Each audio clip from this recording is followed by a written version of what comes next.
Ayon sa nakatira, napakahirap ng kanilang kalagayan lalo na't umuulan.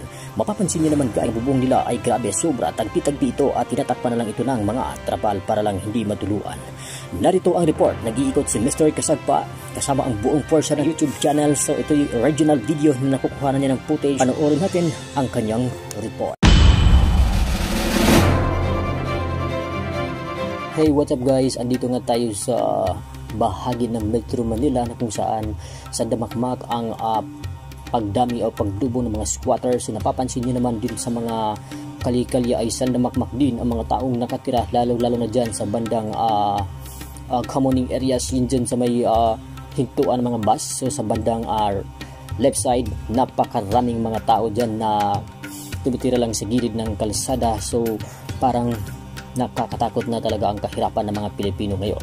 So sana po maaksyonan po ito at sana mabigyan sila ng tahanan, lalo na sa mga nakatira dyan sa mga squatter area. So ngayon andito nga ako sa mga bahagi ng Metro Manila na kung saan sandamakmak din ang mga kumalat na mga squatter areas guys. So napapansin nyo, umikot nga ako dito at may napapansin tayo mga bahay dito na may nakatakip lang ng mga trapal para hindi matuluan. So kawawa po ang mga taong bayan ngayong mga panahon na to at sana tulungan naman po nila ang mga Pinoy. So nakakaawa-awa po at ako naman bilang isang vlogger ay i-share ko lang po ang kalagayan ng mga tao na nandito at nakatira sa mga itong sitwasyon.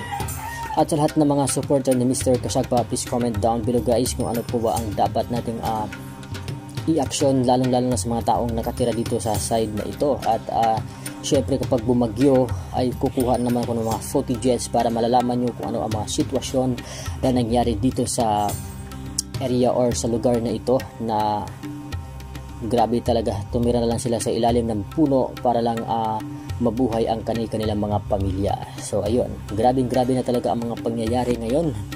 Siguro sa epekto na ito sa sobrang mahal ng mga bilihin dahil lang sa mga pangako ng mga politiko na walang kwenta, puro pala pinagtiyan, mga balas hubas, puro nakaw dito, nakaw mga walang kwenta.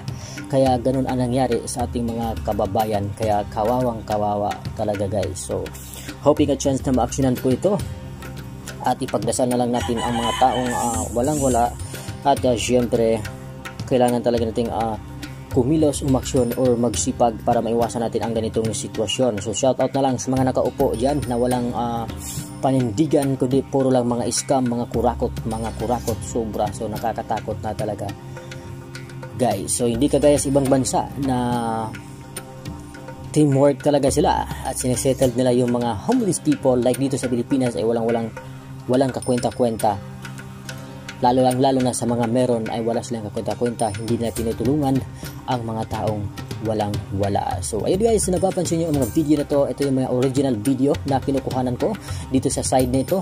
At sa susunod mag-iikot na naman ako sa ibang lugar na sobrang hirap talaga guys. So mapapansin nyo ang mga tao dito guys ay tahimik lang at sa susunod ay may i-interview tayong tao. Ganun lang guys. So please don't forget to subscribe our YouTube channel, Mr. Kasagpa, the official pag-ikot sa mga squatters or lumulubo na population dito sa Metro Manila. Subscribe.